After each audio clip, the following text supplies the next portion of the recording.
Gotta do it for yourself and kicking ball since you were young. Lions on your kit, but you've been playing since the cup. When you're stepping on the pitch, you know you gotta... Germany 1, Japan 2. What a comeback from the brilliant, the effervescent Japanese today. I'm absolutely lost for words. What a comeback. They were being torn apart. 26 shots on goal from Germany to 13 from Japan. Up until Japan's shot that led to their equalizer, okay, it was absolutely all Germany. 21 shots of the Germans up until that mid 70-minute mark. From that point on, it became an even game.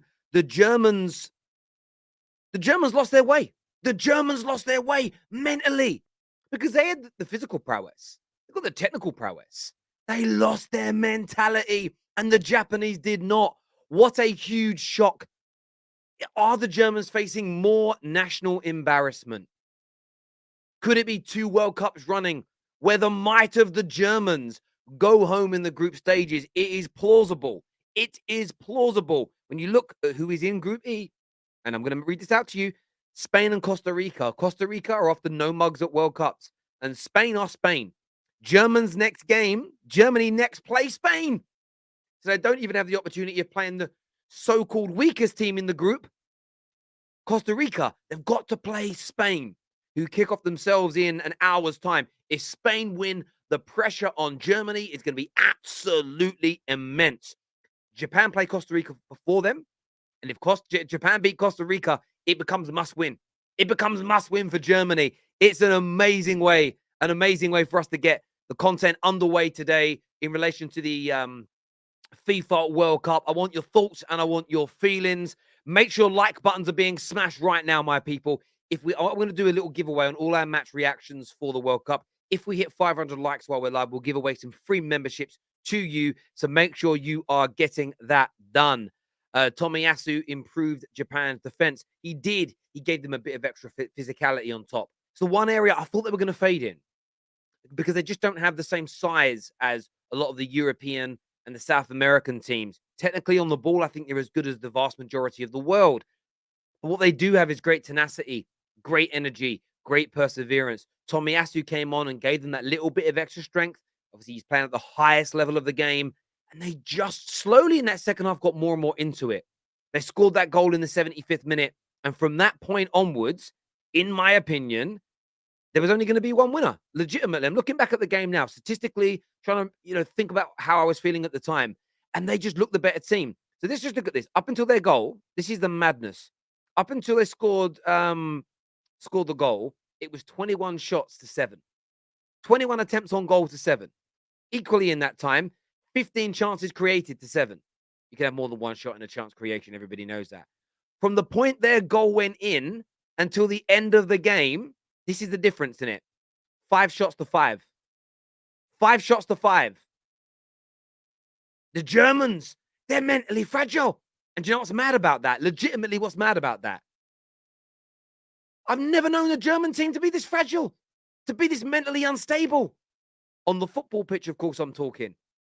As Prime here says, Japan deserved the win. They never stopped trying. And yeah, I absolutely agree with you. Completely and utterly love that. The right attitude, the right way to approach things. No doubt about it whatsoever. And I'm not familiar with a large contingent of the Japanese team, so I'm not going to sit here and pretend that I do know who all of them are, because I don't. But they should be immensely proud of the way they performed. They inspired me. They made me smile. They're making me happy. Seeing them run on the pitch at the end, I'm not even going to lie to you.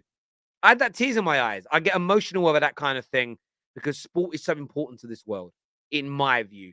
I think sport's being hijacked somewhat of late. For me, it should be about expressing yourself. It's about escapism. It's about pride. But within that pride, it's about unity. And you see that with this Japanese team. And when they were knocked out the last World Cup, there was a photo that came out because they leave every dressing room they use. They leave it cleaner than when they arrived with a thank you note. And this is a honorable group of people from a very wonderful and beautiful country. And seeing them do well, I'm not going to lie, it fills me up a little bit. It's emotional for me. I love that kind of thing. Takes me back to my youth and my childhood, competing myself on an international scale and seeing underdogs win. It's always meant so much to me. And yeah, they deserve every bit of credit. They should be celebrating long into that night as well. The Japanese people, these players need to go and rest, get ready for the next game. But yeah, look, Japan's first time beating Germany ever, one of the biggest victories in their nation's history, and it's at a World Cup. Absolutely phenomenal. It really is phenomenal. Mohammed here says, can't believe Germany don't have one decent striker. And listen, I'm going to have a go at Kai Havertz here. I'm going to have a go at Kai Havertz because he was offside for the second goal when he didn't need to be. He didn't need to be offside, Kai Havertz. Terrible from him. Terrible. He didn't need to be. He's looking. It was Gnabry, I believe, who had the ball. He's looking at Gnabry so he can see the defender. How can he not stay onside? How can he not stay onside there? They were in the ascendancy, the Germans. They should have put this game to bed. When you look at the players in that team, you look at Kimmich. I'm just looking at some of the names here. Kimmich and Goretzka, Havertz, Gnabry, Rudiger. No, they shouldn't be getting beat by Japan. And Japan deserve this in every single way, shape, and form. But poor decision-making, laziness, and a lack of clinical edge has led to this German team failing today. And yeah, do you know what? I'm not going to lie. I'm English. I've seen the Germans foul. More the same, please. I absolutely love it. How do you say love it in German? I know I love you is ich liebe dich. I don't speak any German. How do you say I love it? Get in. And it's coming home in German. Super chat here says, Japan got that dang in them. I think that's how you say that. Was that dog in them? Does that mean to say dog? Is that dog, KJ? Does that mean dog? I don't know. I'll get KJ to say it when he comes on in a second. I don't know how you say that. I don't know. I'm old. Dog. Cool. Fair play to Japan. How are we falling asleep? It's poor from us, and it's no shock. No one has been hyping Germany. We go again. Listen, a lot of people told me Germany wouldn't do much, and I always reserve judgment until I see them play. What I saw today was a team that can play football, that can create chances. But what's missing today is clinical edge. And very, very importantly, what was missing from the Germans today was a pair of absolute bollocks. Because as soon as they conceded, they went. They were gone. And I'm calling the Germans out because the Germans, for me, the only reason I only buy German cars because them motherfuckers are efficient. I actually like a lot of things about Germany. I've got a little rivalry with them. They're efficient. Their mindset's always right. This German team, bro, they look like they borrowed the mindset of England in the 90s, England in the noughties. Like, it was weak from them today. It's strange to see from Germany. This group has become interesting. This is why we love the World Cup. Upsets like this are great. And listen, I completely agree with you. These big teams losing their opening games is amazing because it makes the groups exciting from day one. It means there'll be no dead rubbers. So, yeah, it's not quite knockout football now for Germany, but it's close to it. So, yeah, I'm all for it, my friend. I told people that the group is not as easy as people predicted. Credit Japan in the second half, unlimited energy. But with Germany, they have no killers up top, is what Joshua Jack has got to say here. Japan deserve it. Proud of Tomiyasu. Loving it, is what Christopher has got to say here. And man like Bash, long time no see, my brother. Where you been? He says, Terry, my guy, what a World Cup. At this rate, Canada will win the World Cup. Hope you reserve my Insta DM. Well done, Japan. Yeah, I appreciate you very much for that, my friend. And a lot of you have been reaching out to make sure I'm okay. And I feel good. 5 days in. I shouldn't say this, but I ain't dead. I'm alive. Feel good. Laughing doesn't hurt anymore. But I've also been taking anti-inflammatories. It's got rid of all the pulled muscles in the chest. Since that's gone, my anxiety ain't kicked in. I'm having a heart attack. So touch wood, it's good. Plus, I ended up having all these scans that are like, you're completely healthy. They checked everything. Like, there's nothing wrong with me right now, touching wood. So, like, I feel quite good about it. Do you know what I mean? You know, like when you get your car back from the garage and there's no problems, you rag it a bit harder on the street because you're like, it won't break down. That's how I feel. Do you know what I mean? I'm going all out because I'm not dead yet. So, yeah, it's all good. Yes, my friend, Japan did it. Congratulations. I don't know if you're Japanese. I don't know. I'm not going to assume based on the symbols, but well done either way. Tomiyasu, lots of praise for him here. Arsenal legend is being said here from Kai V. Turbo Timo Werner. Where is Timo? Is he injured, Timo Werner? Is he injured? Did he not go? I've missed so much news in the build-up to this World Cup. It's unbelievable. Got to love it when the Germans get beat. Yeah, you do. We've got a German coming on soon. When I say he's German, he's got about 72 nationalities, speaks about 497 languages, coming on to join us soon on the terrace. He is. Terry Sewell, German Maguire. Yeah, he was bad today. For that second goal, how deep was he, bruv? He was balls deep. Why? Why was he that deep? Nobody knows. Nobody knows. Terry, how many more upsets? Listen, the only team I hope that doesn't suffer an upset in this tournament is England, but I'm all for it. I'm all for it. This World Cup is heating up nicely. We've had a lot of ball draws in the last couple of days. This morning's game, honestly, awful. Nearly fell asleep again. This one, the juices are flowing. Right, I'm going to bring the boys out. KJ, a man like Aaron, back on the terrace to have their say. Any questions you've got, get them in. Super chats and member chats will always take that priority. Let's bring the boys out now and let's do this. Gentlemen, welcome back. Welcome back. I want to go straight to Aaron, of course, supporting Germany out there. What are you saying, bro? Disappointed, but at the same time, I'm not surprised, if I have to be honest. Yeah, I feel like this is going to be another 2018. I feel like if we don't get ourselves together and we don't win the second game, which ironically is Spain, this might be it. Might go home again. You just talked about Sula there, which for the second goal, and I absolutely agree. This probably justifies my point when I said that we should have taken Mats Hummels with us. You might not be it might not be a cup of tea as the manager, because Hansi Flick apparently doesn't rate him as highly as the other centre backs. But what he does bring is experience, and in that instant where Japan scored that goal, Hummels doesn't stay that deep. He makes sure that high line is kept intact. So I would have taken Hummels with us. I think the substitutions for Flick were a bit too late for me. Probably because he thought we're winning 1-0, we're cruising through the game, got a bit of control, but the warning signs were there. The first goal that got flagged off for offside in the first half by Maeda, that should have been a warning sign. The second half, they kept coming at us with counterattacks. That should have been warning signs to make changes, and he didn't make them. So self-inflicted, if I have to be honest, self-inflicted. And on top of that, what annoyed me the most was we spent more time, the players spent more time talking about off-the-field issues and focusing on off-the-field issues rather than actually focusing what you're there for, which is playing football. So all of these factors come down to this defeat today. So disappointed, but like I said, not surprised. Mate, listen, I completely hear you on that. We've got a gal joining us on the stream as well now. What's good, Aaron? We'll come to the off-the-field stuff in a minute. I just want to address a super chat, a comment really quick. It says, Terry, England just played Iran, so calm down. Hey, look, Iran are ranked number 20 in the world. Japan are ranked number 24. Yesterday, Argentina, who are ranked, number 3 in the world, got beat by a team ranked 54th in the world. So as an England fan, I am celebrating any goal, any win, any save, any moment in this World Cup. This is the festival of football.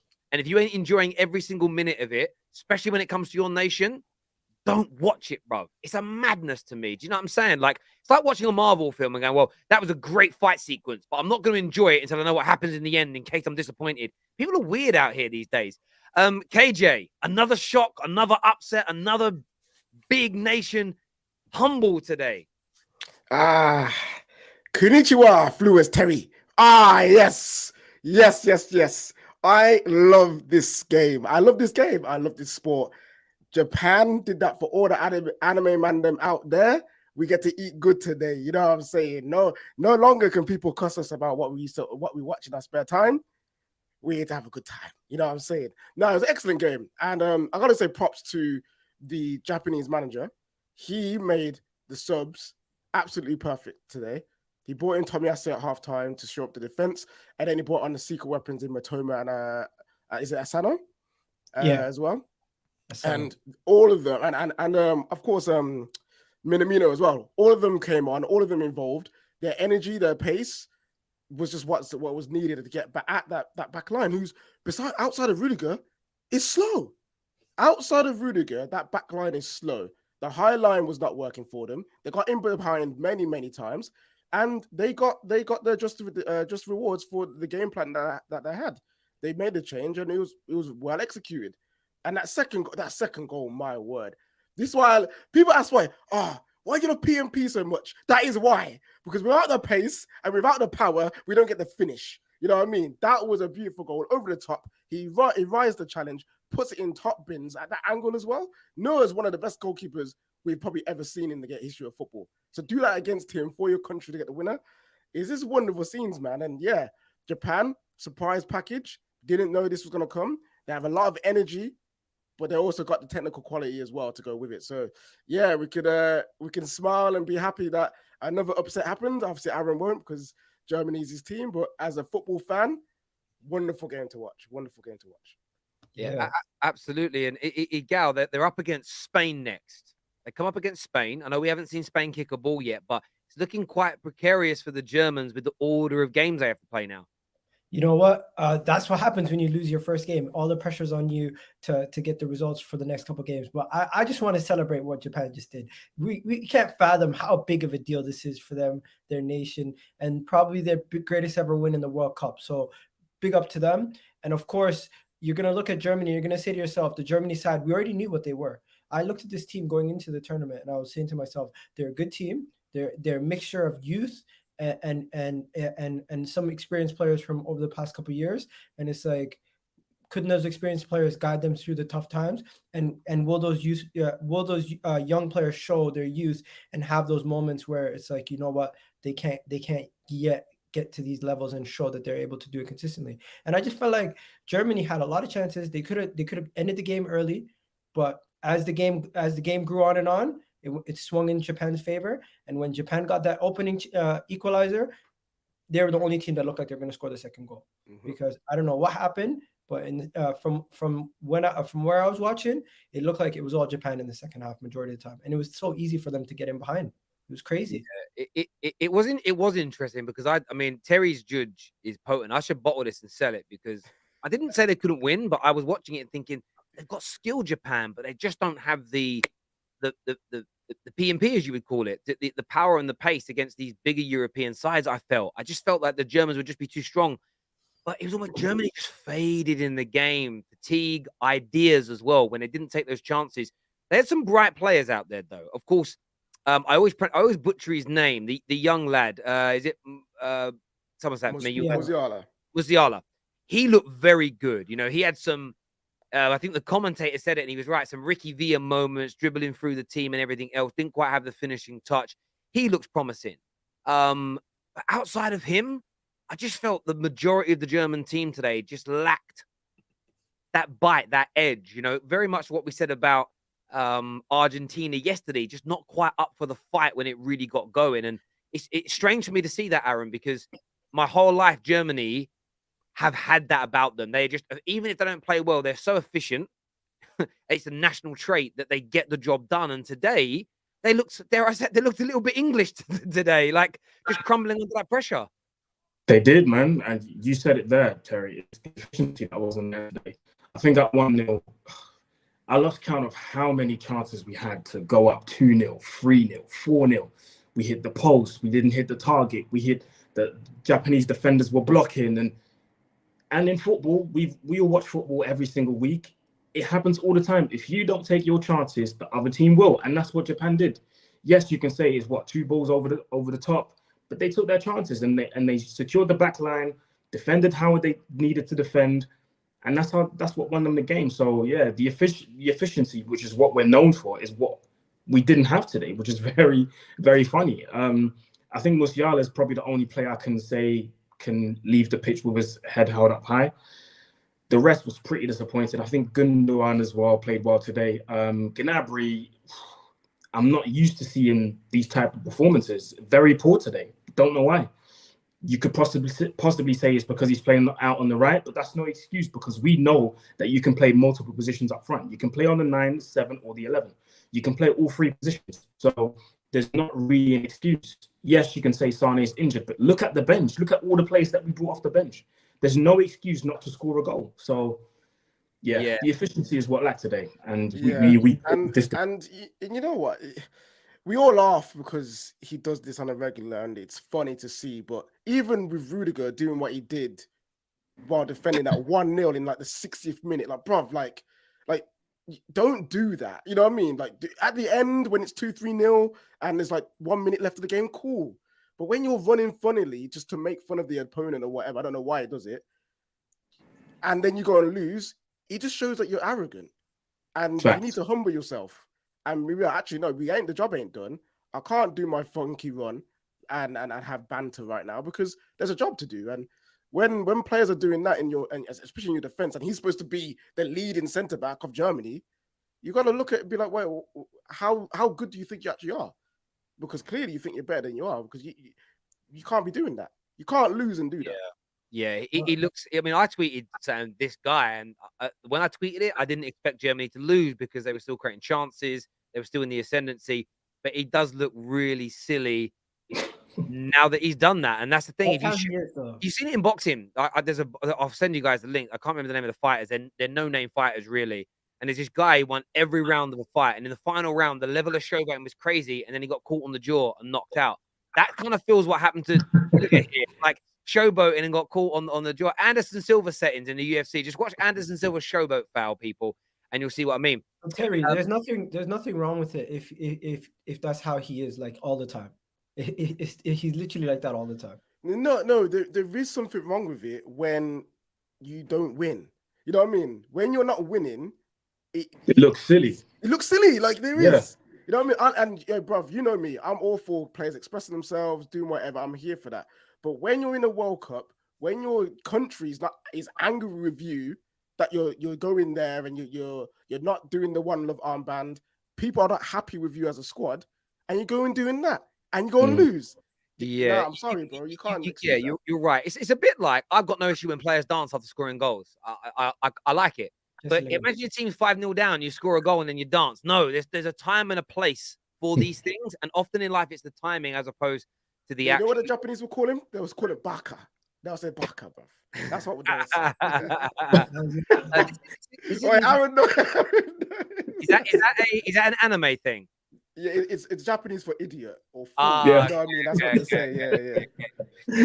This comment here about Japan's interest is because I watched Japan for some years, and finally this Japan team is willing to defend in the first half to conserve energy, fight in the second. I think that from Willie Death Eater is actually a great comment, because they normally are too open from the beginning in games, and that has led to them in many occasions in the past getting exploited. And even though Germany were creating chances, they were defending well. And in fairness, even the penalty they conceded, I mean, I thought it was a little bit harsh. I thought the penalty was a little harsh because the first one wasn't a foul, and then the goalie kind of knocks into the player in his back, barely touched him. A defender was going to clear it. So yeah, they were a little unlucky in that way. Let's talk. Sorry, we already had that one there. Thank you for that super chat. The second goal mentally broke Germany. Big up TFT. That is from Christopher. Yeah, I would agree with that person. I think it did. Although Neuer was close to getting his head on that goal. He was, to be fair.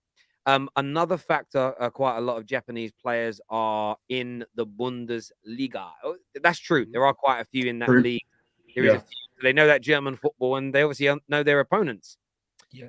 Germany spends so much of the off-field thing and politics in Qatar instead of their jobs, just playing football instead of spending energy on other things.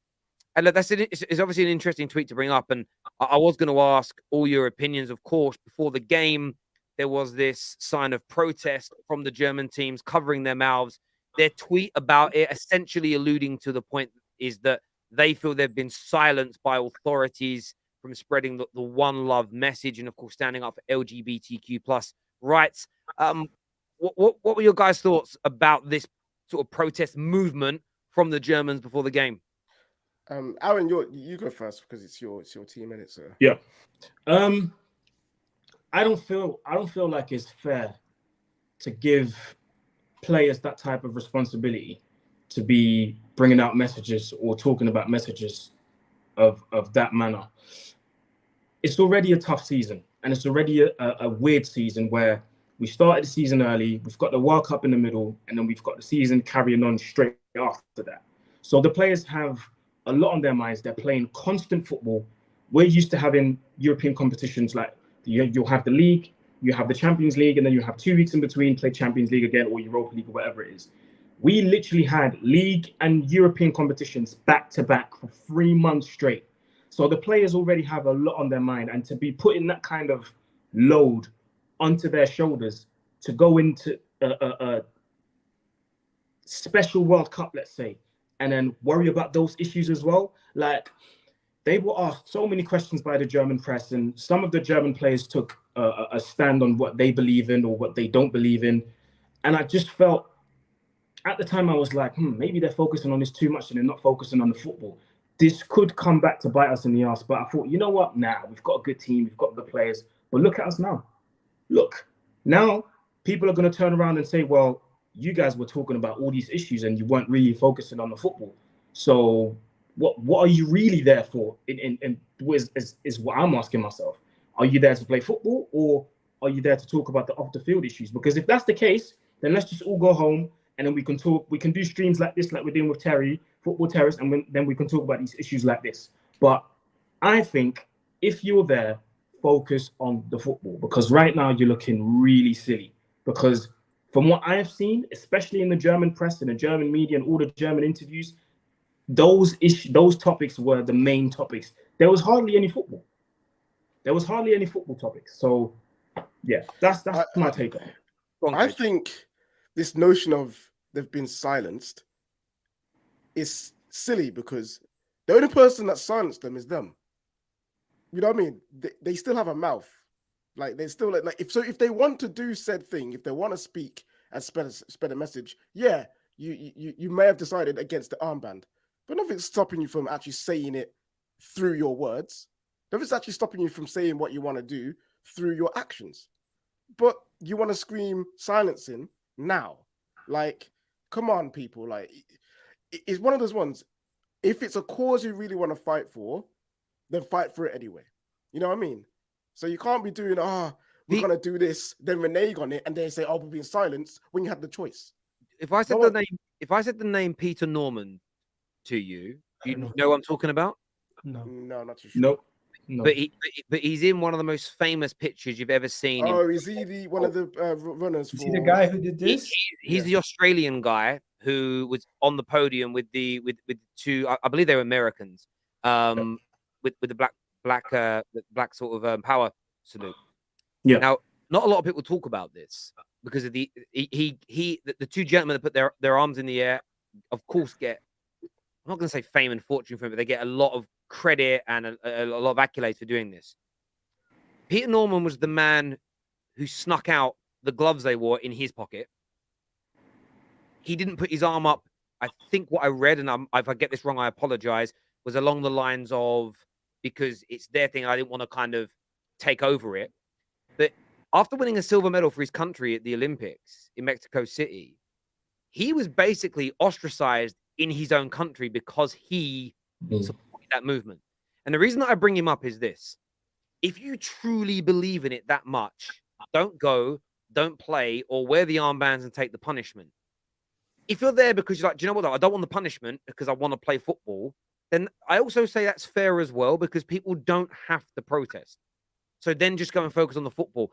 But these halfway measures, I believe, are going to become a distraction, because you're half about football and you're half on the political side. You've either got to be fully in on. You could be fully in or not. Yeah. There's a great line from the Karate Kid film that says, "You walk on one side of the street, you're fine. If you walk on the other side of the street, you're fine. You walk in the middle, then squash like grape." That's what Mr. Miyagi says. And that's what's going on here. These people are stuck in the middle and they need to work out where they want to be. If you want to do what people like Peter Norman did, if you want to be seen in that way, then do you know what? More power to you, and do it. Speak your words, speak your mind, stand up and protest. I'm all for it.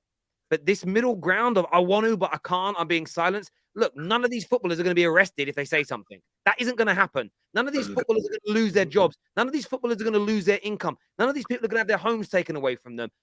The way they're talking is like they're actually being oppressed. And for me, it's such an overreaction. These footballers are not. Do you get where I'm coming from? It's like, what are you guys talking about? It's 2022. You're fine to say this. Like, yeah, it's weird to me. Look, I respect them for doing it, but go to full hog. As Roy Keane said at halftime, do more.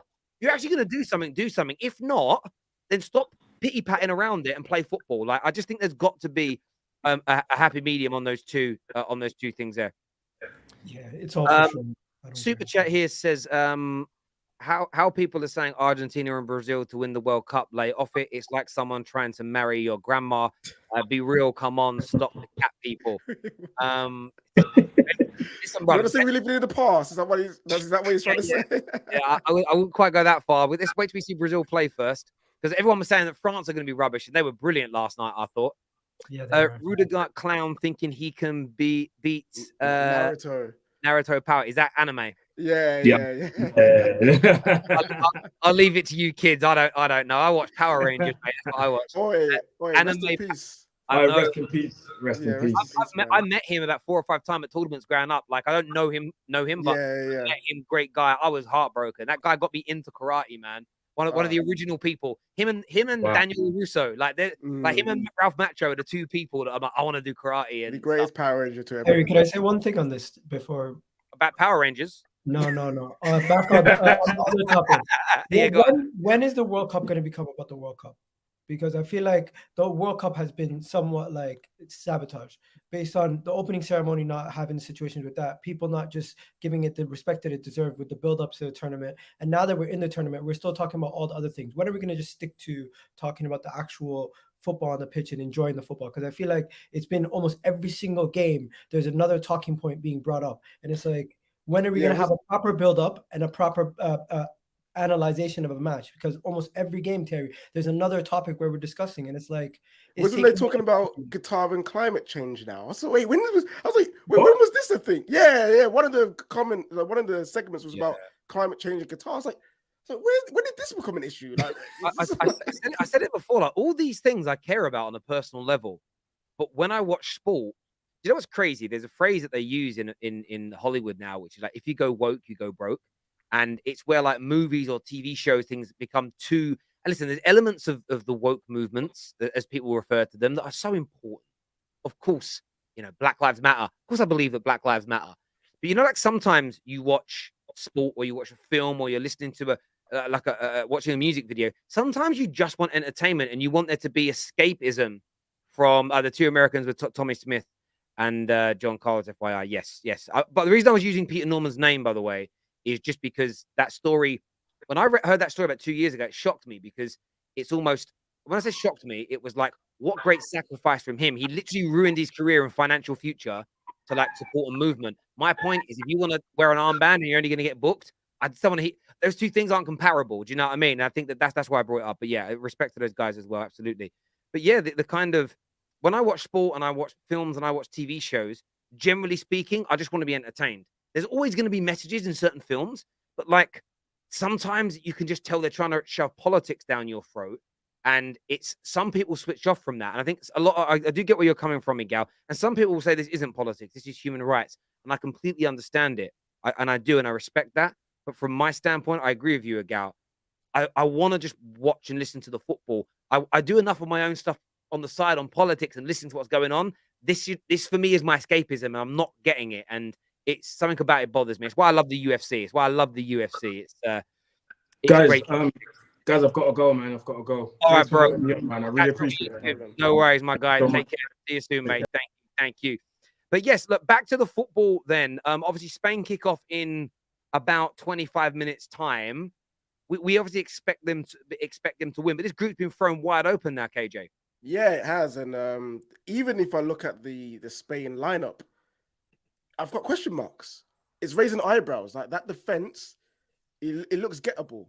You got Azpilicueta playing right back. You've got Rodri, who's normally a CDM, playing at centre back. You got Jordi Alba, who's not been in its greatest form, like in the last couple of seasons, playing left back again. I don't know where this Spain team is going. The forward line looks weak. It looks, again, we saw Germany today. The reason why they couldn't win is because they lacked killers up front. They lacked strikers.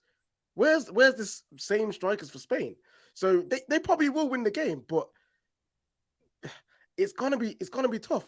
It's gonna be tough. Costa Rica, Rodri's we playing know when they center come back. to World Cups, they are hard to beat and they give it their all. So I wouldn't be surprised if there's another either 0-0 draw or an upset. This Spain team is not looking potent.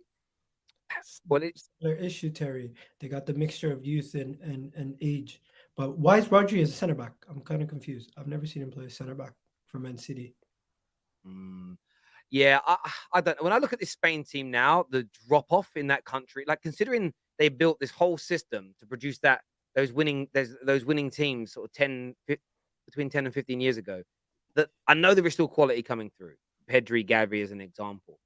But when you look at that front line, Almo, Asensio, Torres, the drop off in Spanish football in terms of quality is astronomical, in my opinion. The drop off.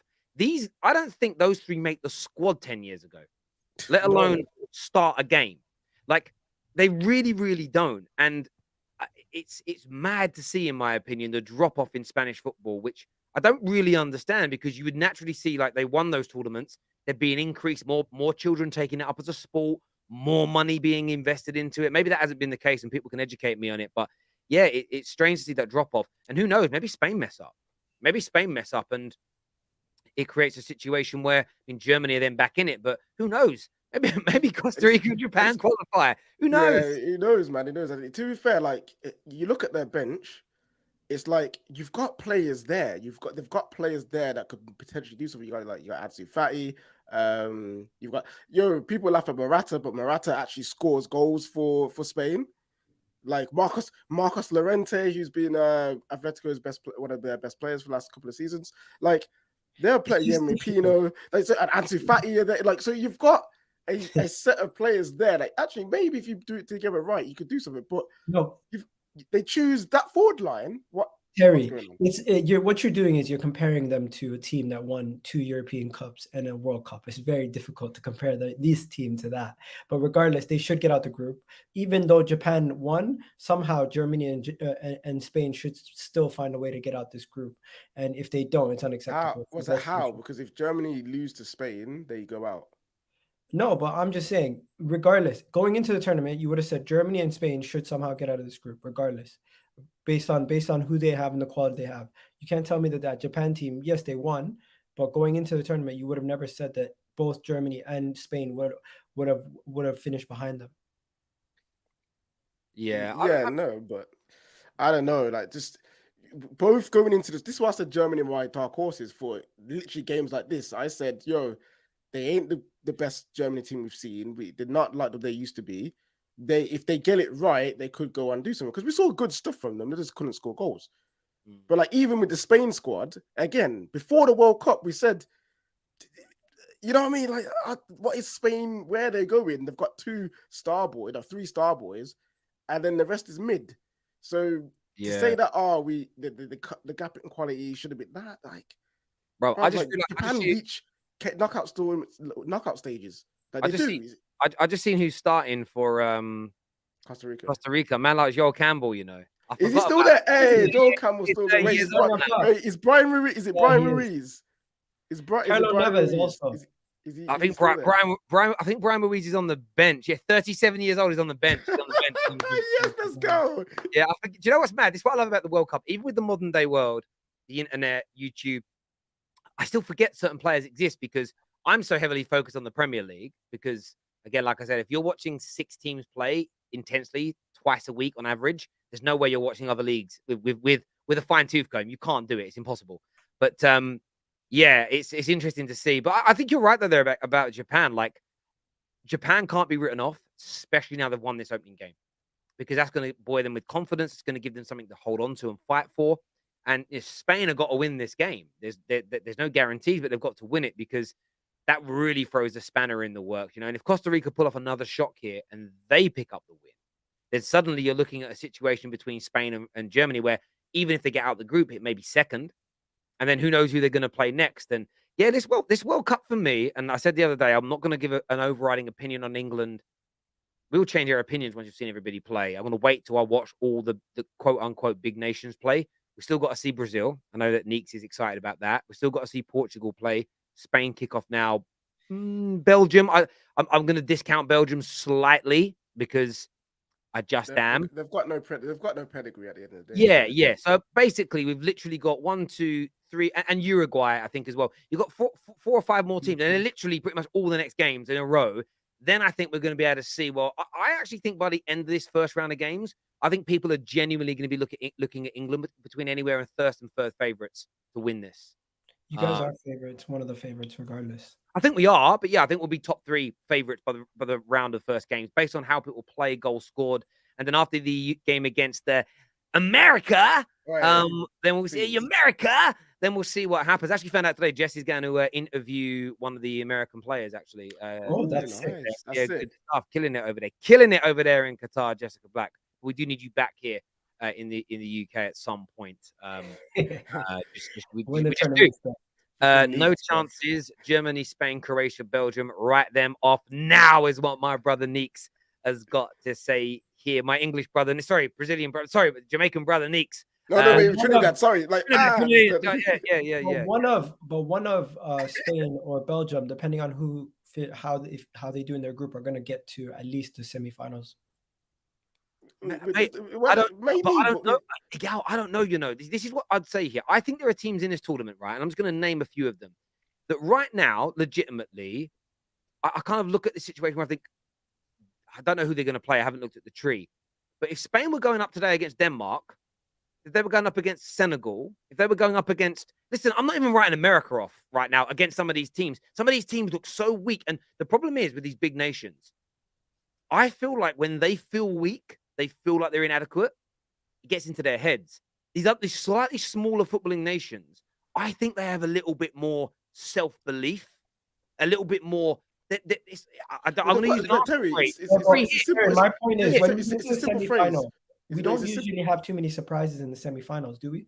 Yeah, no, but like they got to get there. They got to get there. Yeah, they've got nothing to lose, Terry. That's just it. They've got nothing to lose. If they go out in the group stages, Japan, Saudi Arabia, their nation ain't kicking up a fuss. They're like, okay, cool. We go again next World Cup. These big nations now, with the pool of players that they've got, it doesn't matter if you say this is the weakest Germany squad we've ever had or the weakest England team or whatever. As those big nations, they expect you to still get through to the group stage. They expect you to get quarterfinals, semifinals. And that's my thought, is because there's an expectation. Expectation is what leads to failure, in my opinion. And for Japan and these countries, getting out the group, like I would say Japan, getting out the group stage is the national target.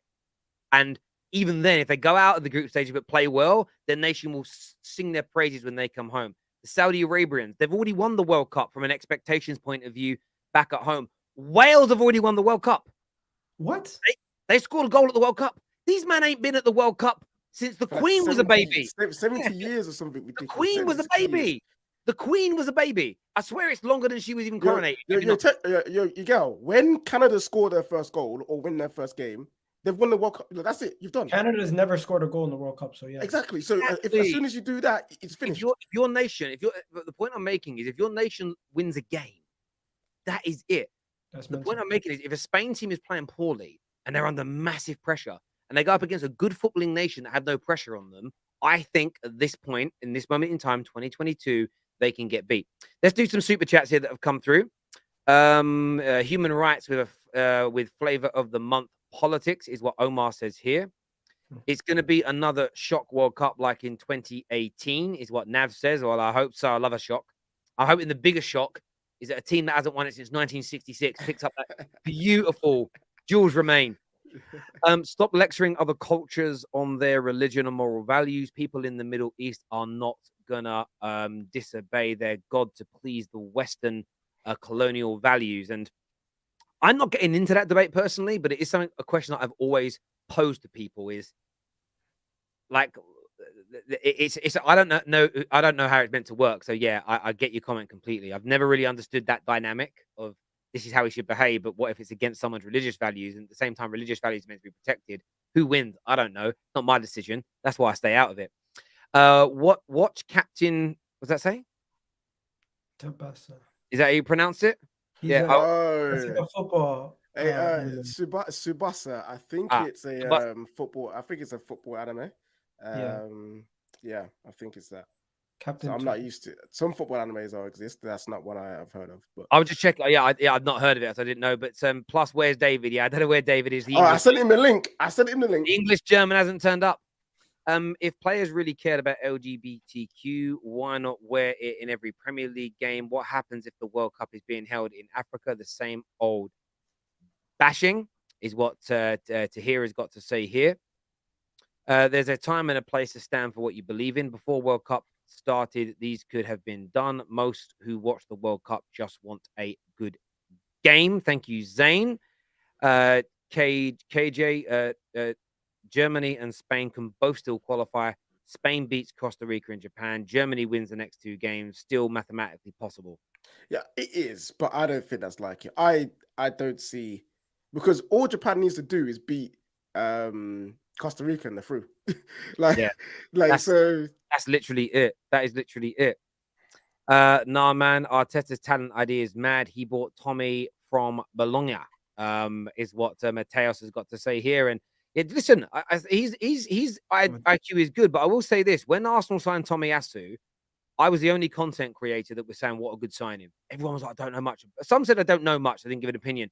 I remember the amount of gooners that were like, what is this? Why? I was like, no, I think he's pretty decent. You'll see. And he's turned out to be pretty damn decent. Listen, everybody that has tuned in today, a massive thank you to each and every single one of you. Now, I don't know what any of these are saying. Arigato means thank you. I don't know what the symbol. I don't know what the symbols are. Maybe it means thank you. Yeah, but The one is Ethiopian, Terry. Sorry. The second one's Ethiopian. The one on Is it Ethiopian? Yeah. Again, so again, my eyes. I'm just seeing different symbols and languages. I don't know which one's from where. So I'm not going to suggest. Tomiyasu is a go. Listen, Tomiyasu is such a good football player. It doesn't get discussed enough. And do you know why it is? It's because he came in as a fullback when what was still a year ago, what was fashionable is to have marauding fullbacks that could create. So, like I predicted 18 months ago, we're now getting back to a world where everybody's like, yeah, but I want fullbacks that can defend, because football systems change. And then what you need, and that's why Tomiyasu is so good. And he can, by the way, do it left back, right back, and centre back. That's a serious footballer that can play. Like, let me ask this question to the viewers: what makes you a better football player? Being able to play one position with a brilliant cross, or being able to play 3 different centre-back defensive positions and master them all? Who's the better footballer? Versatility.